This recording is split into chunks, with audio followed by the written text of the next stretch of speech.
بسم الله الرحمن الرحیم. راځو د تیر درس په ادامه موږ او تاسې د دویم فصل تمرین حل کوو. وایي که چیرې د یو عنصر اتمي نمبر 2 وي نو په کوم پیریود او کوم ګروپ کې به قرار ولري. تاسو لومړی د دغه عنصر الکتروني جوړښت په فرعي سویو کې وښیاست. له هغه وروسته به تاسو ته معلومه شي چې د نوموړي عنصر الکتروني جوړښت په 6s2 او 6p2 باندې ختمیږي.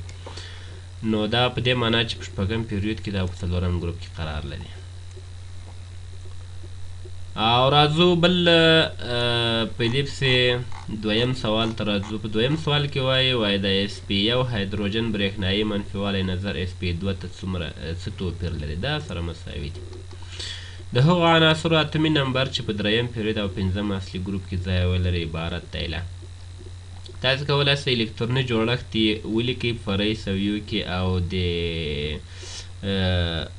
فرعي سویو د الکتروني ظرفیتونه راواخلئ سره جمع یې کړئ بالاخره مجموعه یې کړئ 15 نو دا به تر نایتروجن لاندې عنصر وي فاسفورس. د سودیم د ایونایزیشن انرژي نظر پوتاشیم ته زیاته ده ځکه له پورته طرف څخه چې څومره ښکته ځئ دا کمیږي. د پوتاشیم د ایونایزیشن انرژي نظر کلسیم ته کمه ده ځکه چې څومره له چپ طرف نه ښي طرف ته ځئ ایونایزیشن انرژي زیاتیږي. وایي د جدول د الکتروپازیټیویټي په اړه لاندې کومه جمله سمه ده. له کیڼې خوا ښي خواته کمیږي، له پورته ښکته خواته زیاتیږي، له ښکته خوا پورته خواته کمیږي. ټول سم دي.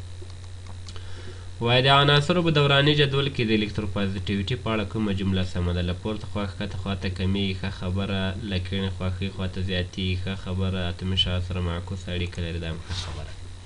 نو دا څلورم جز پکې صحیح ده. وایي د نجیبه ګازونو الکترونیګیټیویټي دا خو صفر ده ځکه دوی الکترون نه اخلي نه یې بایلي. وایي د ډي او بي البته دا پي ده د ډي او پي اربیتالونو ترمنځ د فاصلې اړیکه په نښه کړئ. د ډي اربیتالونو ترمنځ نظر پي ته اړیکه 0 برابره زیاته ده. د ډي او پي ترمنځ نظر 0 برابره د پي اربیتالونو فاصله نظر ډي ته 0 برابره زیاته ده. نو دا دویم جزء صحیح ده. او د لاندې اکسایدونو څخه کوم یو تیزابي خاصیت لري؟ منګان مونو اکساید ده، منګان ډای اکساید ده، دریم منګان 2 همدا منګان 2 او همدا جز پکې صحیح ده. او هغه عناصر چې څلورم پیریود او څلورم ګروپ کې ځای ولري د کومو لاندنیو اټومي نمبرونو لرونکي؟ څلورم پیریود یعنې د پوتاشیم سلسله او څلورم ګروپ یعنې تر کاربن لاندې به قرار لري. نو تر کاربن لاندې سلیکان ده، تر سلیکان لاندې سلینیم ده. نو موږ تاسو به دا په دوراني جدول کې وګورو. تاسو کولی شئ الکتروني جوړښت یې محاسبه کوئ. هغه یې اسانه لاره ده ځکه جدول خو همیشه له تاسو سره نه وي. نو څلورم پیریود یعنې تر سودیم لاندې پیریود د پوتاشیم ډله او څلورم پیریود معنا تر کاربن لاندې سلیکان ده، بیا جرمنیم ده. نو جرمنیم اتمي نمبر 32 ده. نو نوموړی عنصر به 32 اټومي نمبر ولري. د دې لپاره اسانه لاره دا ده، اسانه لاره تاسو الکتروني جوړښت په فرعي سویو کې ولیکئ. نو دغه د الکتروني ظرفیتونه یو له بله سره جمع کړئ، اخر ته به تاسو ته 32 لاسته درکړي. او کوم لاندې اټومي نمبر هغه عنصر پورې اړه لري کوم چې په آخري مدار کې ډېر الکترونونه ولري؟ په دې کې موږ تاسو الکتروني جوړښتونه د دغو باید رسم شي. 14 د المونیم لپاره ده، دا 3 الکترونونه په آخر کې لري، دا 4 لري. 19 د پوتاشیم لپاره ده، 1 الکترون لري. 10 د نیون لپاره ده، په آخري مدار کې 8 الکترون لري. نو دا صحیح ده. البته د دې تر ټولو ښه لاره دا ده، قناعت بخشه لاره، چې تاسو د هغوی الکتروني جوړښت ولیکئ او د هغوی له مخې پرېکړه وکړئ. وایي د تناوب د قانون سمه توضیح دا ده هر کله چې عناصرو خانه-خالي د زیاتوالي پر بنسټ تنظیم شي نو د هغوی فزیکي او کیمیاوي خواص په متناوب ډول باندې خانه-خالي. اټومي کتله په لومړۍ کې راځي او تکراریږي، په بدلون مومي په دویمه خانه کې راځي. البته بیا یې وایو د تناوب د قانون سمه توضیح د هر کله چې عناصرو اټومي نمبر زیاتیږي نو د هغوی فزیکي او کیمیاوي خواص په متناوب ډول بدلون مومي. نو دا بیخي سمه خبره ده. وایي کوم یو د لاندې مواردو څخه د مندلف ابتکار نه دی؟ د ځینو ډېرو درندو عناصرو ځای پر ځای کېدل مخکې له سپکو عناصرو څخه. په جدول کې د ځینو ځایونه خالي پرېښودل، د عناصرو ویشل په فلزونو او غیر فلزونو باندې د نه پېژندل شوو عناصرو د خواصو وړاندوینه کول. په دې کې دغه لومړۍ جمله صحیح ده. دا د ځینو ډېرو درنو عناصرو ځای پر ځای کېدل مخکې له سپکو عناصرو څخه. دا البته په جدول کې خو کثافت په غیر متناوب ډول باندې تغییر کوي، نو د عناصرو ویشل په فلزونو او غیر فلزونو باندې دا د مندلف ابتکار نه دی. وایي د مندلف په جدول کې شامل عنصرونه د لاندې کومو ځانګړتیاوو له مخې یو بل ته سره ورته دي؟ اکسیدیشن نمبر، ولانسي قشر، الکتروني جوړښت، الکترونو په واسطه د نیول شویو سویو شمېر، د اصلي الکتروني سویو شمېر. وایي د مندلف په جدول کې شامل عناصر د لاندې کومو ځانګړتیاوو له مخې یو بل ته سره ورته دي؟ د ولانسي قشر الکتروني جوړښت، ولانسي قشر الکتروني جوړښت بیخي صحیح ده. خو دلته باید مشخص شوي وای چې په کوم پیریود کې او یا که په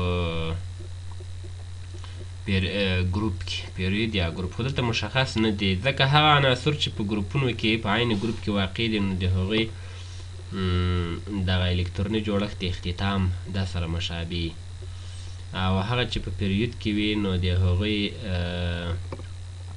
د الکترونو په واسطه د نیول شویو الکتروني سویو شمېر یې سره هغې ورته وي. خو دلته مشخصا نه دي ذکر شوي. وایي د یو عنصر اټومي نمبر 21 دی. د نوموړي عنصر ځای په ټاکلي ګروپ او پیریود کې په لاندې ډول دی. دا په دریم فرعي ګروپ او څلورم پیریود کې راځي. ځکه موږ تاسو ویلي وو هر هغه عنصر چې الکتروني جوړښت یې په هغه باندې ختم وي NS2 او N منفي یو D1 باندې ختم وي نو دا په دریم بي کې راځي. درای بي فرعي ګروپ. نو اوس که تاسې وګورئ دغه عنصر چې تاسې الکتروني جوړښت رسم کړئ دا اخري مدار یې د NS2 N منفي یو D1 شکل خپلوي نو دا په دریم فرعي ګروپ او څلورم پیریود کې ځای لري. او بله خبره دا ده وایي د یو عنصر د وروستي الکتروني قشر جوړښت که چېرته 3s2 3p4 وي د نوموړي عنصر په کوم پیریود کې ځای لري؟ ما په دې کې موږ تاسې مخکې درسونو کې واضح کړي وو چې که چیرې د یو عنصر الکتروني جوړښت په فرعي سویو کې ښودل شوی وي نو د وروستي s یا د وروستي p چې ضرایب سره مشابه دي دوی ضرایب پیریود راښیي. نو اوس دا په دریم پیریود کې قرار لري. البته دا د وروستي s ضریب دا ډېره ښه خبره ده. د وروستي s ضریب پیریود راښیي. او همدارنګه دا نه پوهېږم څویمه پوښتنه وه 18مه. نو راځو موږ تاسې د دې په ادامه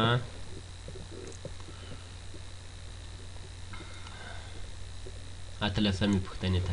وایي د لاندې کوم عنصر اټومي شعاع لویه ده؟ اټومي شعاع په دې کې سترانشیم، المونیم، روبیدیم او سلفر. تاسې په دوراني جدول کې وګورئ. په دوراني جدول کې روبیدیم او سترانشیم کې مسله ده. دا نورو خو وړه ده. نو په روبیدیم او سترانشیم کې اټومي شعاع د روبیدیم غټه ده د سترانشیم کوچنۍ ده. نو دلته وایي د لاندې کوم عنصر اټومي شعاع لویه ده؟ د روبیدیم لویه ده. وایي اوکتانایدونه د مندلیف د جدول په کومه حجره کې شروع کیږي؟ اوکتانایدونه دا د دوراني جدول اوکتانایدونه دا په اووم پیریود کې پیلیږي له شمیره 92 91 90 ناتیا اتاتیا. نو دلته به وګورو دا له 9 اتیایم نه شروع کېږي. وایي په دورهیي جدول کې د عناصرو پر موقعیت پوهېدل کوم مطلبونه د عنصرونو په اړه په دقیق ډول په واک کې درکوي. کیمیاوي خواص، فزیکي خواص او 2 سم دي. په جدول کې د عناصرو کوم خواص په پیریودیک ډول تکراریږي؟ فزیکي خواص، کیمیاوي خواص، دواړه. د مندلیف په جدول کې تر ټولو اوږد پیریود کوم یو دی؟ شپږم پیریود تر ټولو اوږد 32 عناصر لري. د عناصرو دورهیي جدول په څو ګروپونه او څو پیریودونه لري؟ د عناصرو دورهیي جدول څو ګروپونه او څو پیریودونه لري؟ 8 ګروپونه او 7 پیریودونه لري. البته 8 اصلي ګروپونه او 8 فرعي ګروپونه. وایي په دوراني جدول کې د کومو عناصرو شمیر زیات دی؟ په دوراني جدول کې د فلزاتو شمیر زیات. فلزات، غیر فلزات، شوي فلزات، نجیبه ګازات. د فلزاتو شمیر زیات. هغه مقدار انرژي چې د یو اتوم څخه د یو الکترون د لرې کولو لپاره لایتناهي فضا ته اړتیا وي په کوم نوم باندې یادیږي؟ دا د ایونایزیشن انرژي ده. ځکه کله چې له اتوم څخه الکترون جلا کیږي نو دا په ایون بدلیږي. نو دا عملي ایونایزیشن ده، نو دا انرژي هم ایونایزیشن ده. ښه د اوس لپاره به په همدې ځای بس کو، نور به په بل ریکارډ کې تشریح کړو.